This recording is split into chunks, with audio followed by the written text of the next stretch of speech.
What's good, y'all? Hope y'all doing well. Hope y'all feeling blessed. Switching it up a little bit on the walking pad, getting my extra steps in. Focal point this week is to up my steps a bit, so I've been staying on the ball. Honestly, I've probably been averaging like 18 to 20,000 steps a day. Work from home, so it's a little bit more convenient for me, but I still got to get to it. Basically, from 4 a.m. on the wake up, I'm walking till when I go to sleep around like 8 o'clock. But we're going to go through a week's worth of training, kind of just some little tidbits here and there, give you a glance of how I go about things and how I conceptualize them, how I get them done. And that's all we got. Let's get it. So my preferred style of training is full body. It's just one that's really conducive for my schedule. I recover the best. I actually employ it and love giving it to my clients as well because they find the recovery more manageable. I just like the frequency, the dosage, being able to space out everything. I've had moments where I've had gains doing 4 days a week of like an upper lower, when I was younger doing a bodybuilding kind of thing. But whether beginner or advanced, I definitely love and prefer full body. The flow is always going to go from most intent, most demand, fastest contractions, most muscle recruitment of like the type 2 fibers first. All that means is anything on the quick speed, power, explosive side is going to go first. It could be a toss, it could be a throw, it could be a sprint, it could be plyometrics, it could be jumps. That's always going to start the workout, wake up my body, my CNS, get me going, and then I'll go into that main lift that's going to have the most demand for this day or the phase that I'm in right now. Trap bar deadlift is where that was at, or the start of the workout. This one was kind of a quick one. This Monday, it was about 45-50 minutes. I had a push in there as well, but I didn't have it recorded. But you saw the high to low cable pull or cable row. Just finished the weighted pull-ups. That combination's been something nice for me to get a good amount of volume for the lats. Here we have the bent over overhead tricep extension. Like I said, the flow will go from the power speed work, highest intent, most demand, then maintaining that for the main lifts. Then once I get to that back half of the workout, we got the accessory stuff, whether it's the forearms, biceps, triceps, calves, and core work. And the volume will be a bit higher on this, higher reps, just a longer duration set. And just working on greasing the groove, making sure that the tendons and joints and ligaments and everything supporting the muscles still get some love as well. But still trying to grow in these movements as well. I'm not taking off or thinking because it's the last 10 minutes of the workout that I'm just trying to, hold lightweight. Like I still have, a focus to grow these as well, whether increasing in the reps, increasing in the weight, and things of that nature. So seeing me grind out a good set of some alternating bicep curls. I hadn't done these in a really long time, and I feel like it's very traditional in the bodybuilding space, and it's one of those like, you try to fuse certain things, whether it's Zotman curls or other things to get other muscle groups so you can just be as efficient as possible with your time. But coming to get, some pretty heavy load quality reps, it does the job. Here we have the second day of the week. Like I said, conditioning will be that day after. I take the high-low approach because if I just keep the intensity and the demand extremely high every single day, I'm going to burn out and I won't recover properly, which is not the name of the game because the best, ability is availability, whether in sport or whether in life. So I want to be as durable as possible. So that second day, in this case, a Tuesday, got some hooping in. I'm excited to continue to rehab on some tendonitis I've had in my knees, and that's kind of held me back a little bit from hooping. But as you can see, it's like riding a bike. It don't really leave. Jump shot's still there. But once I kind of get everything situated in order, there's flare-ups that happen. It's a part of the process. But as you can tell, I ain't stopping anytime soon, and it's only going to get better. So look at that jumper. Day 3, this is Wednesday.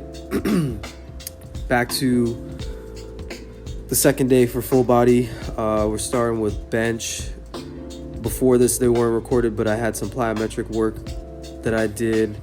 Just getting in decent volume, not too focused on getting off the ground extremely high, but just more so being able to sustain a 45-second or 60-second set, 2 to 3 sets, so I can develop the capacity and tolerance to be able to, repeatedly maintain that amount of force for a decent amount of time. But that was all before the bench. We just went up like 40-pound jumps for like 4 sets, I believe. We went like 145, 185, 225, and this was 245. Only got to record dips after that. Can't really tell the weight, but went a little bit lighter so I could go higher in volume. I was working to, I believe, 10 to 12 reps, but we did a 45-pound plate, and then I believe I worked up to 55 and then 75 for the final set. But dips are one of my favorite movements. It's one of those things that if it's not broke, don't fix it. I didn't do them for a very long time, but since I've brought them in within the last year, it's my favorite upper body movement. I just feel like you get really resilient shoulders, strong triceps, fuller chest. I feel like it aids with bench. So whether beginner, whether athlete, it's a movement that I like to incorporate. And for me personally, I don't see it coming out of my program for any time soon. This is me experimenting with neck training. So this is like a neck extension ISO. And I think it's something I want to incorporate in future programs because I think it's necessary, especially as I like combat. Segueing into combat, I haven't been doing it for that long, but here's me boxing. So this is the 4th day of the week. This was Thursday. It's just something that I enjoy. I like watching it. I like watching UFC. I enjoy watching people like Bud Crawford, Shakur, fighters of that nature. Nowhere near that. I just like to do it for conditioning, and it's fun. But watching a little bit over throughout the years, or the last couple of years, it's kind of helped me a little bit with my form, but still have a ways to go. And it's definitely different getting punched in the mouth every day or getting knees to the face, doing stuff like that. But really, just fun, good skills to have, and I know I'll continue to get better.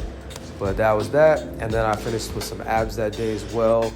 I also did, I believe, it's a bench curl or crunch, but that wasn't shown. And then I also did that half kneeling rotation. Now this is as of Saturday morning.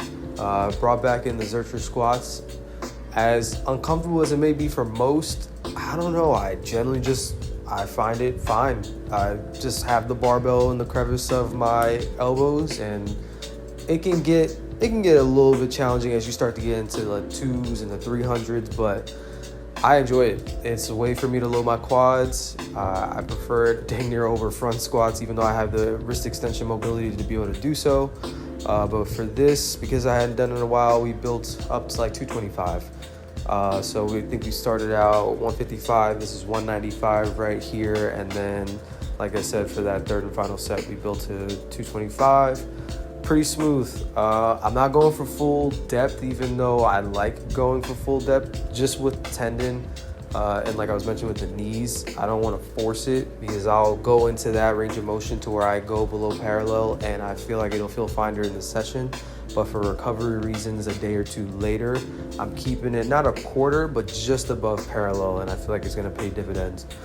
Also, bringing back Pendlay rows. I've been doing barbell rows for a minute, but I just like pulling from off the ground. I can go a little bit heavier. Could be my ego, but it just also feels good. I feel like I recruit the muscles that are necessary, helps grow my back, helps grow my grip strength and things of that nature. So same thing, I've built up in the past, maybe the last block that I had it in up to like 245. So I believe I capped it right at 195. So yeah, this is 185.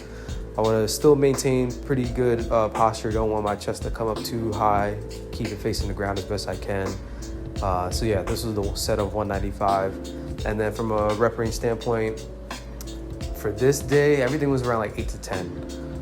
So like I said, I'll go as low sometimes in my phases or blocks as like 3 or 4. I rarely go for singles because it's just like I'm not a power lifter. It's not what I do, but obviously to build strength, I'm gonna have to lift heavy weight, and to lift extremely heavy weight, can't do it for high reps.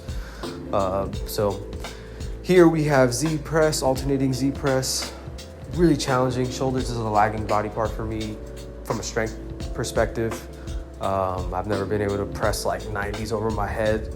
So especially being in a position where I take out the leg drive makes it even tougher. So of course you can tell I love this movement, I really don't, but the weaknesses, I still gotta work on them, and I can't shy away from them because they'll continue to stay weak. So here we got the 45s that built up to 50. I believe I did 3 sets for this. I only recorded 2 of them. But yeah, it's something I want to continue to work on. whether barbell pressing, which will probably be in a future phase I had throughout the last 6 months or so. I may bring it back, or even push press with dumbbells or kettlebells. But it's all just supplementary, just to have strong and resilient shoulders. I also will incorporate stuff like bear crawls and things of that nature in my warm-up, just for stabilization, being able to rotate, just give love to the shoulder girdle in general. So yeah, oh, look at this, just got me chilling. I'm vibing. I don't even remember, it was probably an instrumental tape, either some Alchemist beats. Shoot, on a tangent, when it comes to music, I love music. I grew up on music. We just going off the cuff right now, but my whole family is into music. My grandfather is 89. He's been playing piano since he was a teenager. Been teaching piano lessons for 60, 70 years. My dad played professional bass guitar, and he still plays in his 60s. So I say all that to say I grew up on blues and jazz. And so when it comes to me and my music, growing up in New York, all I listened to was exactly that, jazz, blues, which turned into R&B, and then researching rap, listening to music in the 50s, way before my time. Like I said, growing up in New York, I grew up around Jamaican friends, Haitian friends, Dominican friends, Puerto Rican, Colombian friends, Nigerian friends. So music taste was all over the place. We was listening to reggae, dancehall, bachata, merengue, salsa, Afro beats. So very well versed, but that's my little tangent. So I always have my little dancing between my sets because I'm probably vibing to something 90s, something of today. But at that time, I definitely know I was listening to some Alchemist beats. He's one of my favorite producers. I feel like he's got an ear that nobody else got. Between him, DJ Premier, Conductor, Ninth Wonder, those are my guys. So I could cut on the instrumental. I don't need no words. To be honest, I detach from the words, even though I like lyrics a lot. But that's his own other topic. I feel like they don't associate or align with my life at all. So I just don't even pay attention to them really. But anywho, back to what I was doing with the session. So you saw me after the Z press going to, I believe, the calf raises. That is another lacking body part for me as well, from a hypertrophy standpoint and also from a strength standpoint, in order for me to help with the rehab of my knees and help them get stronger. I like to work the supporting muscle groups around them. And here we just had some core work. We did some hanging leg raises with the support, holding on to the stanchion or beam, whatever you want to call it. Added in some lateral flexion as well.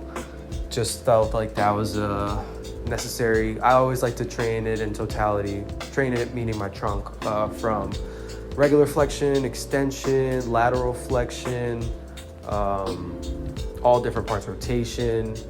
I just think it gets underutilized. Some people just do bicycle kicks on the ground, nothing wrong with it, or just do reverse crunches and call it their ab stuff.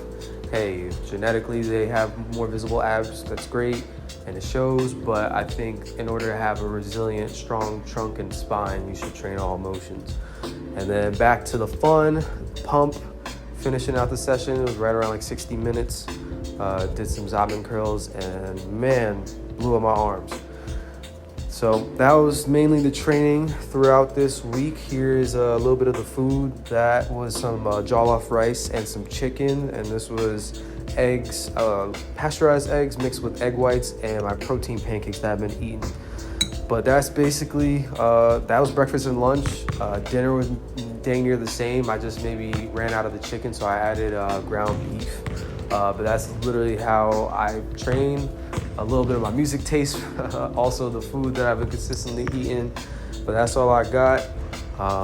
Soon we'll go into even more depth of how y'all can train, how I train my clients, how y'all can get gains, get stronger, how you can structure things.